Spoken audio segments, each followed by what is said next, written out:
Ih, wonten timbalan dawuh Kanjeng Rama Kyai. Wonten dawuh Rama Kyai, piye Pak? Ana apa kok sajak Nyolowadi kok nganti gembrobyos kaya ngono kuwi ana apa ta Pak jane? Wah, ngerti ya ngger anak-anakku. Kalenggan iki negara Ngamarta lagi nandang pagebluk ya merga saka ilanging pusaka Pustaka Jamus Kalimasada.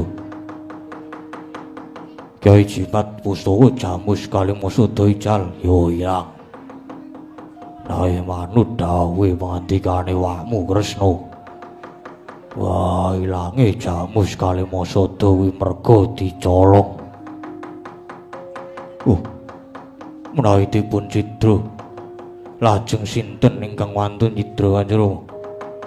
Ah, iki abot merga manut dawuhe Kresna kakangku. Sing nolong Jamus Kalimasada jebul isih keluarga dhewe. Monggo bapakmu wis sagu dipasrahi nyekel malinge lan wis sagu kudu ngukum pati. Kula aturi ngendika sinten malingipun? Sinten Rama Kyai? Wah, jebul malinge ya kuwi adimu dhewe. Adimu Tanjung Anom Abimanyu. Tanjung.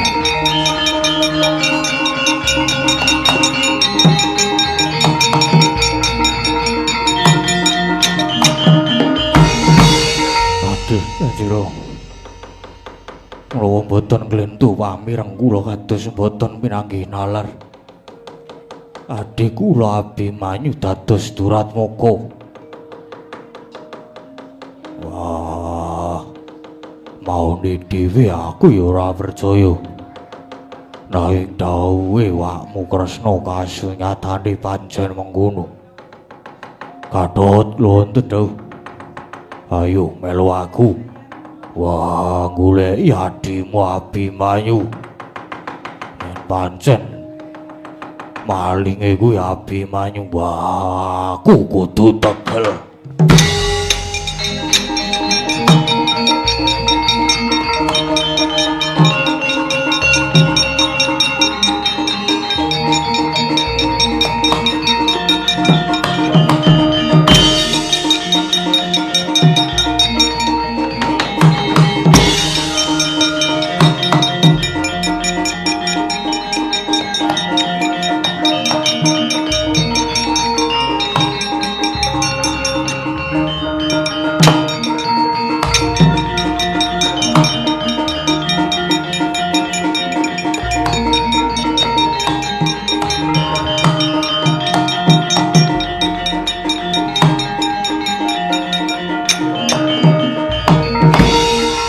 Antarja arep lunga nendi? Arep nendi? Ya nututi Dimas Gatotkaca. Nderekke Rama Kyai Werkudara goleki Dimas Abimanyu. Sing nyatane saiki dadi maling. Kakang Antarja ya percaya karo kabeh iki. Percaya? Ya jane iki ora percaya. Nanging nyatane kuwi dawuhe Wa Kresna. Ya bener. Bener dawuhe Wadi Kresna ning apa ya mesti bener. Durung karuan bener. Merga tumrapaku iki Wa Kresna malah tak anggap ndakwa sing durung karuan buktine. Dipikir lho, Kang. Loh, lah banjur prayogane kepiye, Yai? Prayogane kepiye, Kang? Abimanyu ki kepiye wae isih sedulur lan Kakang Antarja ya wis apal to karo Abimanyu ki wonge kepiye. Ketoke kok ora ketemu ngakal nek Abimanyuane itu minta Allah. Dadi aja gegabah sik. Wis saiki ngene. Bener lan orane babakane iki kudu ditaliti dhisik. Merga iki rasaku kok cubriya karo Wa Kresna sing sajake lagiane iki beda. Cubriya kepiye Dimas? Wis to. Saiki ngene Kakang Antarja saiki ambles bumi wae. Monggo ngenteni aba-aba. Monggo tak aba-aba, nek tak abani engko lagi jedul. Yo, aku mau manut lah Dimas Antasena kepiye? Aku tak nyeraki Pak De Kresna wis. Ayo Kang ora usah kesuwen kok ndak selaki Kang Pak De Kresna kan.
Atkala Narapa Kresna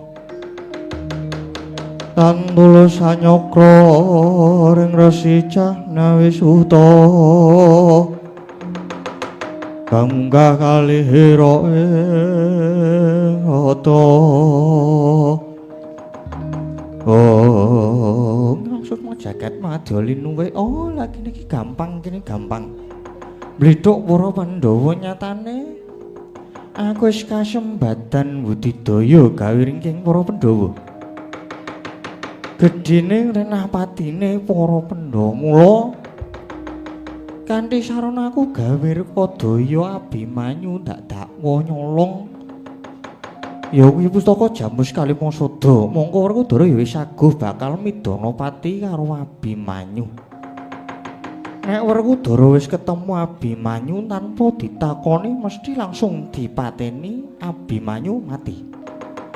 Mesti anak Prabu Puntadewa banjur nesu karo Werkudara, Pandhawa malah banjur padha regejekan dhewe. Oh.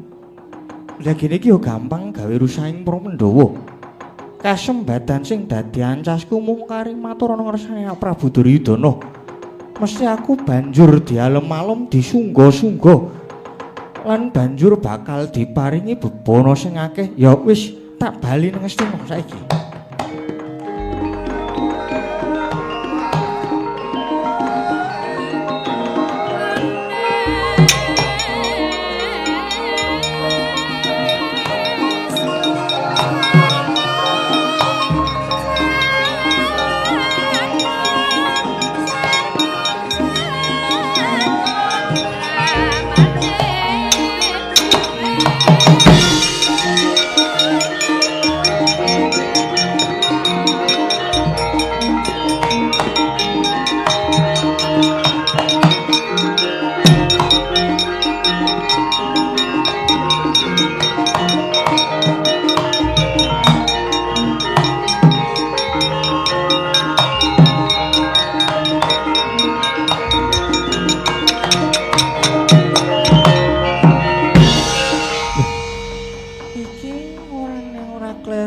Putuku Antasena to. Putu kepiye? Kok putu aku ki pernah iki purunanmu dudu putumu. Oh, ading ya. Purunanku, anakku Antasena. Ana apa kok nyeraki aku? Ya mung arep takon bae kok. Jare Pak De Kresna mau dawuh nek adikku Abimanyu nyolong Kyai Jamus Kalimasada. Apa kuwi bener to? Ya bener mengono nggih Rantasena. Lah kok Abimanyu wani nyolong Jamus Kalimasada kuwi kira-kira iki arep nggo ngopo? Lah yo nek mbok menawa BU bareng. BU ki apa? Butuh uang. Oh. Ane Abimanyu kuwi sugih ki.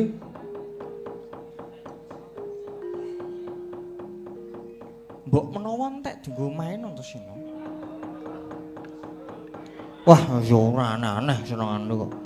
Ya sing cetha negara Ngamarta lagi nandhang pagebluk merga saka ilange pustaka Jamus Kalimasada. Lan ilange dicolong karo adimu ya kuwi Abimanyu. Kose. Kok Kresna iso mestheke sing nyolong Abimanyu ki? Lho, Ratu Ndarawati Prabu Sri Bathara Kresna ki. Lah ya ratu sing waskita to. Heeh. Lan duwe pusaka jenenge Kaca Paesan. Ya. Lah bareng tak ungak cetha banget ning kono gambare nuduhake Abimanyu sing nyolong Jamus. Oh. Dadi le ndelok lewat Kaca Paesan kagungane Pak Dikresna to. Iya. Lah mbok coba kene aku tak melu ndelok gambare sik ning kaca kuwi. Ora kena, nggih ora kena. Merga Kaca Paesan ki pusaka pribadi. Ora oleh ndelok. Ya wis ora apa-apa. Ning aku kepengin ngerti wujude Kaca Paesan kagungane Pak Gede Kresna kuwi sing ampuh. Mbak aku dituduhke aku didelokke kaya ngopo to wujude iki kok kepo soalé aku ki. Ya kena wae Antasena. Kena wae Antasena bakal ngerti wujude Kaca Paesan nanging Kaca Paesan saiki ora tak gawa. Tak tinggal ana Ndarawati. Ane saiki ora tak gawa kok iso ngendika nek Abimanyu malinge. Lho. Lah nyawang mau ya ning omah kok ya. Terus kacane tak tinggal mergo arep disilih karo sinden-sinden arep dienggo rias. Oh ngono to, ngono. Lah sak ngerti Kaca Paesan ki ora beda kaya Sekar Wijaya Kusuma. Ora tau pisah karo Pak Dikresna, rasake kenal santo. Mbak aku ki tuduhno, aku ki kepo. Ora iso, nggih ora iso. Ora iso mergo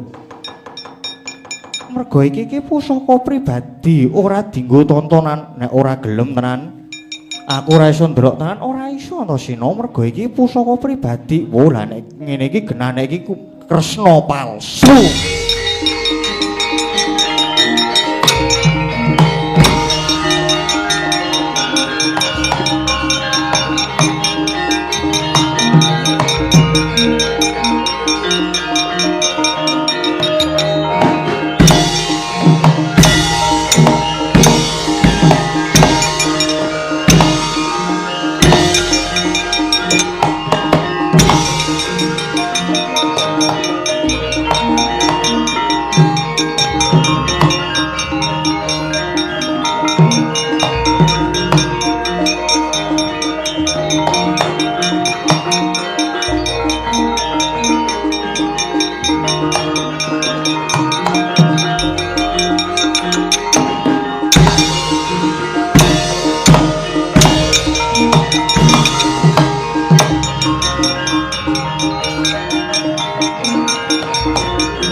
Kang dedul Kang.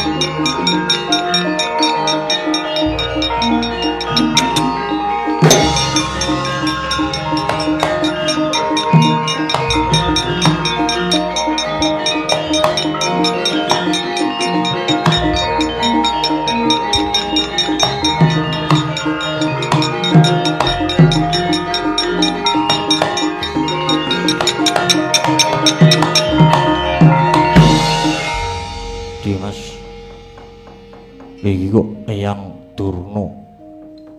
Tatu kabeh iki. Oh, pancen bar tak ajar kok. Kang. Aku mau lek ya wis kandha. Nek perkara iki kudu diteliti luwih dhisik lan aku ya cubriya karo Kresna larak tenan to. Ana Kresna kok ambune apek iki mulane ra mungkin kok. Mulane iki mau terus tak ajar juk Badar ngene iki. Badar Mbah Durna. Ana Kresna kok mambu jaran ya ora mungkin kok. Iya. Dadi wong Kresna mau kedadian saka Eyang Durna iki. Lah iya. Kedadian saka Mbah Durna. Gugu karepe dhewe sampean ki pendhita ning ora patut diajeni ya pancen kudu diajar.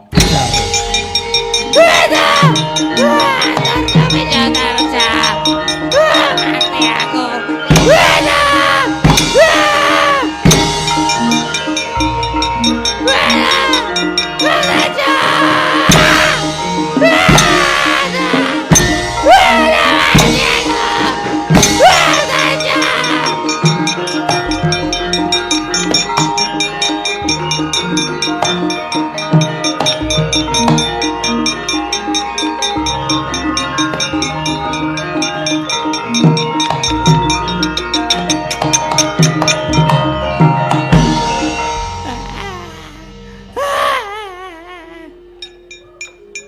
Hei Dimas, diajar wae. Wong tuwa ora pantes diajeni. Jaya Ger. Aku ki mbahmu Ger, aku ki mbahmu. Sik Kang, sik sabar tak takonani dhisik. Mbah. Piye? Karepmu ki kepiye?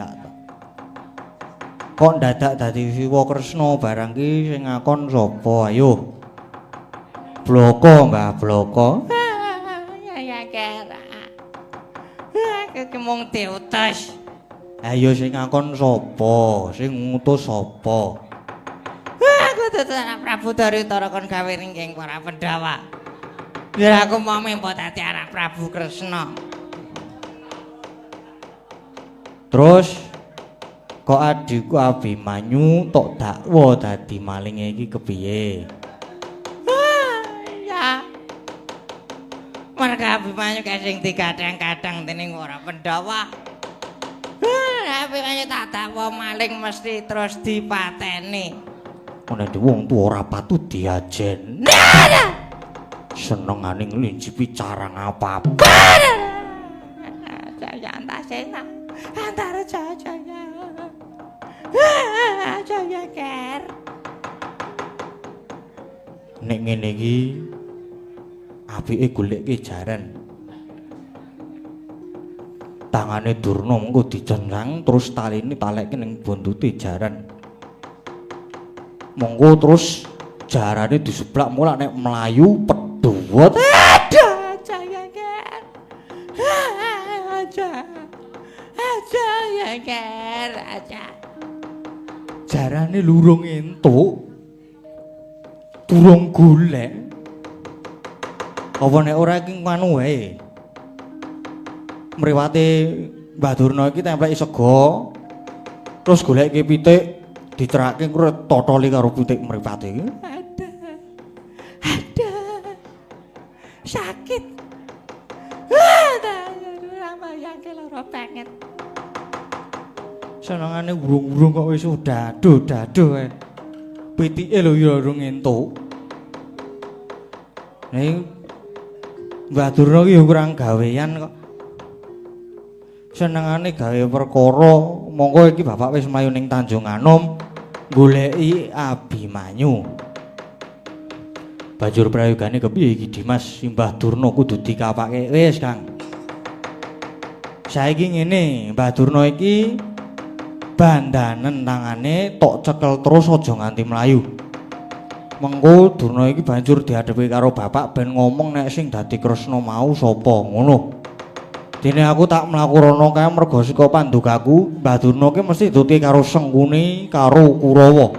Oh iya, aku mung manut Dimas kene yang dono dadi bandhanku kene.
Wis. Melu aku.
Kraton Ngamarta mbo dadi Prabu Kresna prapta ana ing pasewakan agung negara Ngamarta sing surasane ya kuwi supaya gawe pitenah lan gawe karti sampeka yen to Jamus Kalimasada kuwi ilang lan sing dipitenah utawa sing didakwa ya kuwi Abimanyu.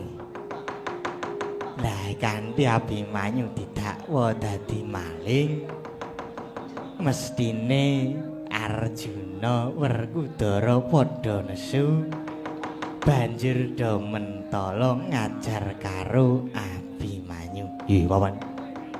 Nanging menapa sekintenipun Bapa Durna boten kaderangan anggenipun memba warna dados Koko Prabu Kresna. Paman kula inggih ngatosaken dhateng Rama Begawan. Menawi Rama Begawan Durna menika mangke kadenangan kados pundi, Paman? Pesta aja sumelang. Bapakmu ya Kakang Durna kae pendeta sing ampuh. Lembut iso ungguli banyu iso malik dadi apa wae wis ta. Aja sumelang ora bakal konangan. Nanging Paman kula aturi mrisani menika. Nika Antarja nggintong Bapa Durna. Aduh. cetha yen Bapa Durna kadenangan. Wah, gugu karepe dhewe. Antarja, Antarja Antasena mandheka Jana wong tuaku Bapa Durna.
Panunggul apa dosane dosa ngungkul isa sama aja dindak kualat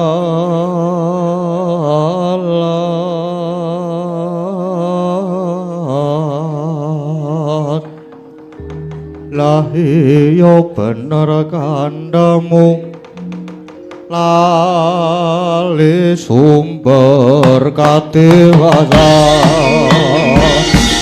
Wah, Antasena. Yo, piye Satama? Loh, wong Kak Krama tur ra basa karo aku. Basa barang iki yo ngopo? Nek Kurawa patut tak basani merga kuwi isih pepundhen. Walane nek Satama iki sapa? Kowe iki dudu Kurawa ka, ora patut. Kowe saiki sumingira. Antarja kae konen mrene. Konen nguali kebandane wong tuaku ya Bapa Durna kowe. Kakang Antarja ngono Mbah Durna ki sing ngakoni aku kowe. Merga bapakmu ya Mbah Durna kae pancen luput gedhe, mula kudu diadili. Aku sing arep belani karo wong tuaku. Gelem ngeculke apa ora culke piye? Bapakmu ki arep diadili kok ngeculke iki kepiye gugu karepe dhewe ora gelem ngulungke bapakku. Kepeksa aku kudu tegel karo kowe mati Antasena. Lah mbok ayo tak ladeni Satama.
Ayo,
Antasena, ayo, antem ae. Pati. Put. Wah.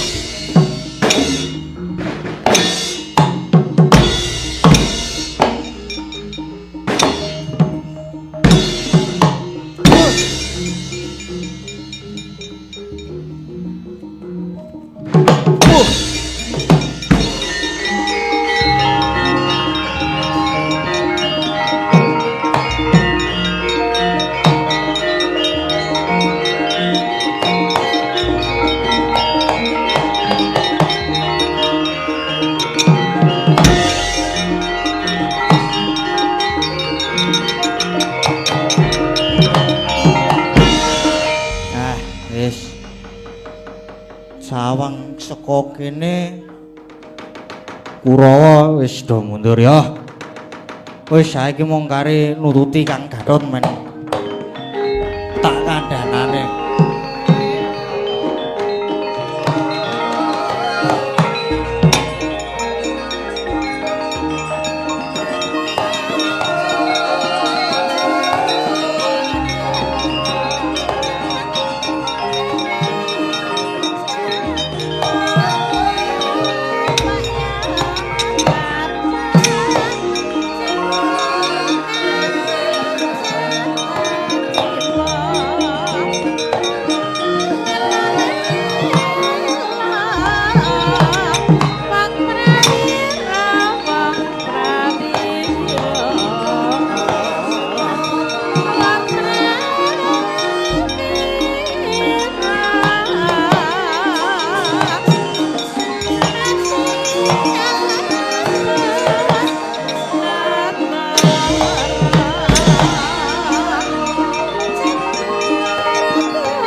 Antasena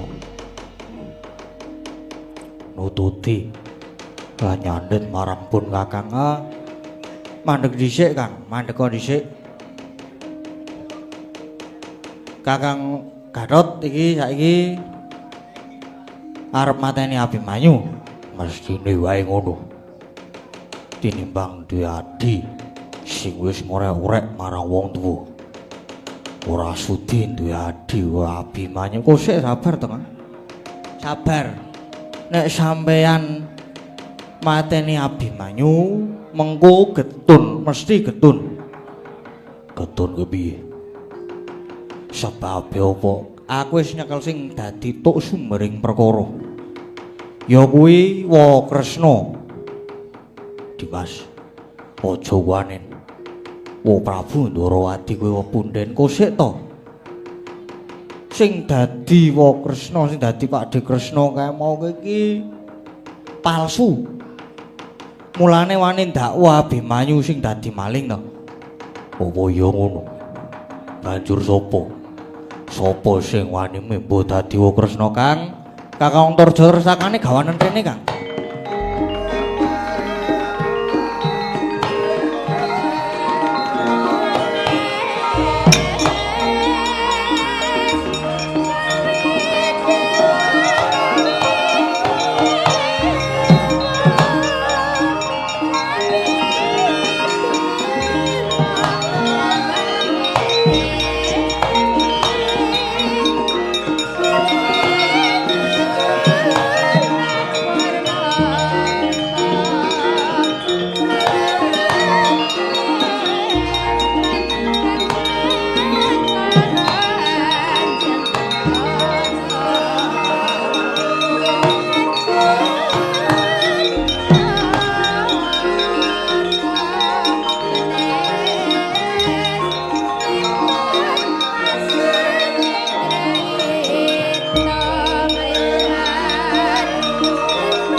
Tuh, Kang.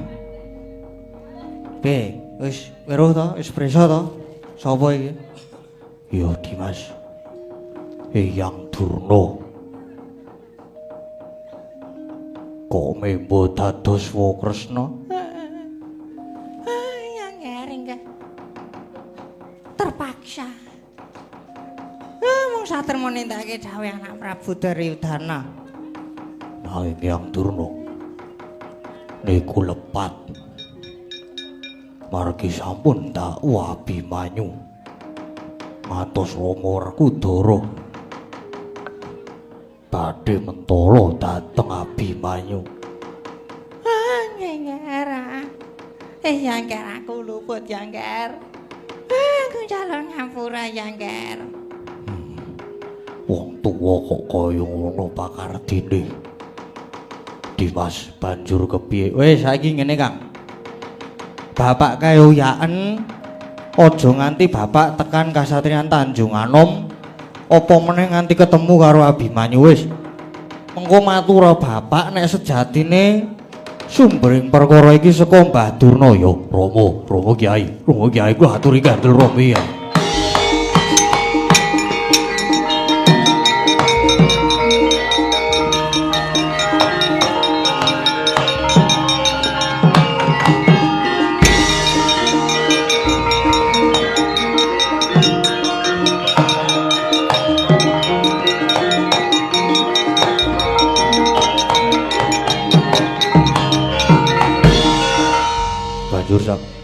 Banjur iki kepiye Dimas? Eyang Durna iki kudu dikepiyake meneh. Wis tetep dadi bandan terus. Mengko diaturke ana ngresane bapak. Mengko yen Rama duka, mengko aku sing tanggung jawab wis. Pokoke Mbah Durna iki dibondo terus. Ada mati aku, mati tenan aku. Bondo Kang. Ya Dimas.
Jayadaya prapta Satriyan Tanjungarum. Wah, nyekel Abimanyu malah tok candhet. Ayo gawe budal bagi rumbin Romo Kyai. Nang badhe caos satur Romo. Mumpung menika dereng lajeng kelampah. Kula aturi nyabaraken anggenipun badhe mikut Dimas Abimanyu. Lan sampun ngantos matrapi pidana dhateng pun Abimanyu. Wah, Abimanyu luput kombo ayomi. Wah, aja mbok tumbani. Mboten kateges kula badhe ndombanipun Abimanyu. Nanging babakan icalipun pusaka Jambus kali Masada menika. Jebul udraning perkawis malah dumunung wonten ngersanipun Prabu Ndorowati. Wong Kresna sampun dakwa dhateng Abimanyu. Wah, kowe aja ngawur. Kresna kakangku kae wong limpat. Ih. Namung kasingatanipun jebul menika namung Wa Kresna ingkang membo warna. Menika sanes Ndorowati. Kresna kakangku to anggep palsu utawa salah kedadèn kasinggihan mekaten Kanjeng Rama. Menika jebul panjalmaning mengsah. Wah, banjur sapa sing dadi Kresna iki? Kula sampun nekseni piyambak. Nanging nuwun sewu. Nuwun sewu ingkang membo dados Wa Kresna. Menika jebul Eyang Turna. Wah, cangkemmu.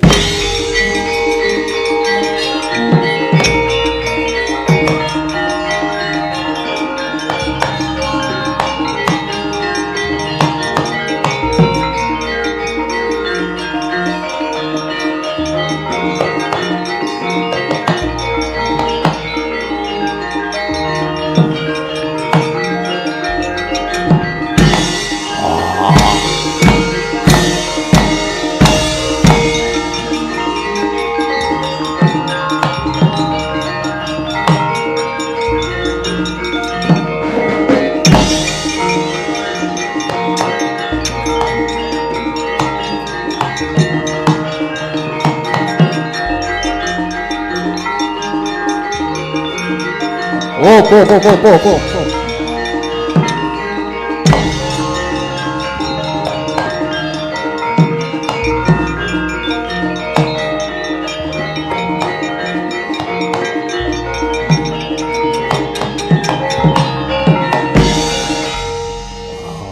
Iki meneh. Antasena. Arep melu-melu malah tajar sisan. Heeh. Ngajar-ngajaro ning mengko dhisik to sabar. Senenge kok wong kok grusah-grusuh. Kakang Gathot iki bener. Mula banjur takon ngendhake bapak merga sing iso mbukak wadi iki aku. Mbukak wadi Buka wadi lalakon iki yen sejatine Wa Kresna kae mau durna. Wah.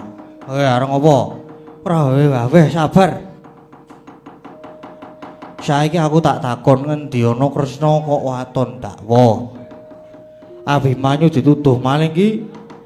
Lah ya aku dadi cubriya to. Nah, mulane aku terus naliti perkara iki kepeksa aku mau ya wani karo Pakde Kresna tak polo tak ajar. Lah, terus dadi badar dadi durna kowe. Wah, aja ngawur. Yen pancen ngono aku perlu bukti. Oh ya nek perlu bukti Kang Antarja. Tersangane gak rene Kang.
prisa to. Nek iki Mbah Durna sing dadi Kresna mau. Wah, Durna bapakku. Sandanganmu nganti runtang-ranting. Ya Werkudara. Ajar dipolo karo anak-anakmu. Aku tulungan Yengger, aku ayo mono. Ayo wis kono. Gek njaluk tulung karo bapak. Malah tak polo meneh, Pak. Nggih, bapak ki murite Mbah Durna. Nek nganti bapak wani nulungi, iki mengko malah dadi mungsuhe anak-anakmu dhewe lho, Pak. Wah, Durna bapakku. Apa bener sing dadi Kresna kakangku kuwi kowe? Aku sing dadi Kresna aku tulungan Yengger. Werkudara aku tulungono. Gawe wirang bali mulih wae.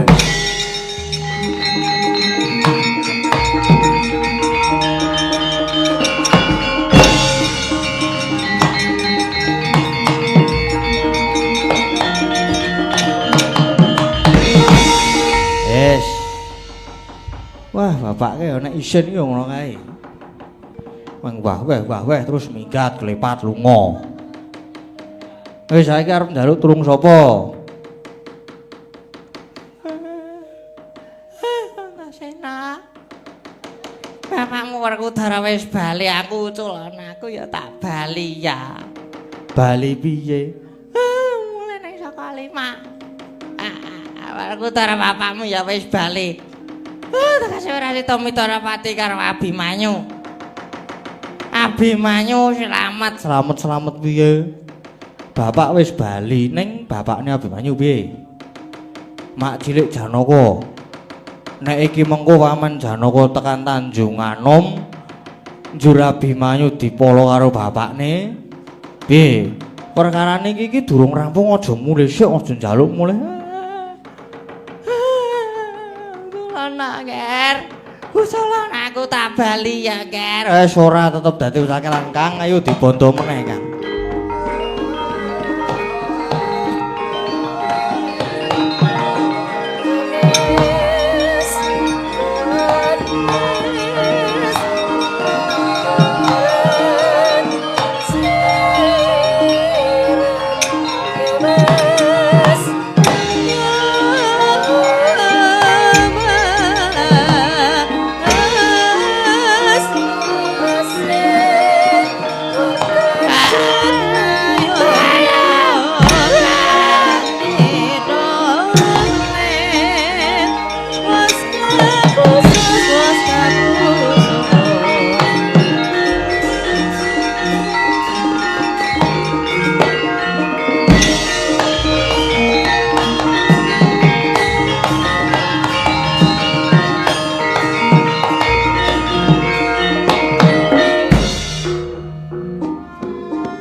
kayune para sejati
Sireping semangarku ngumantu sing dalu jroning ratri.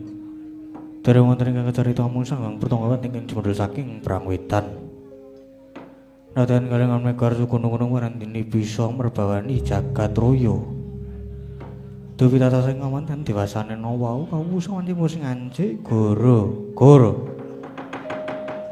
Sukramangkara tumpang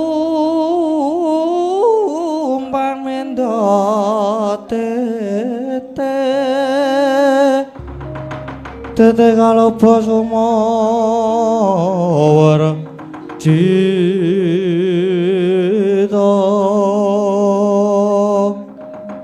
anggara kata Buddha Maeswaraswati mintuna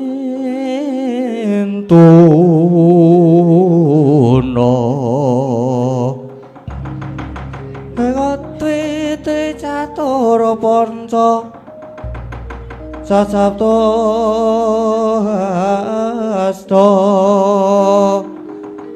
astana dasa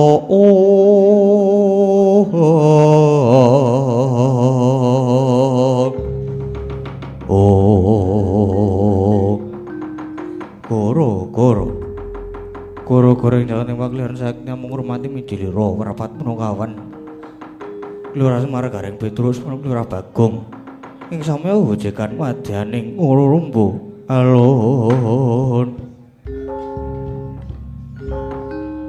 Hari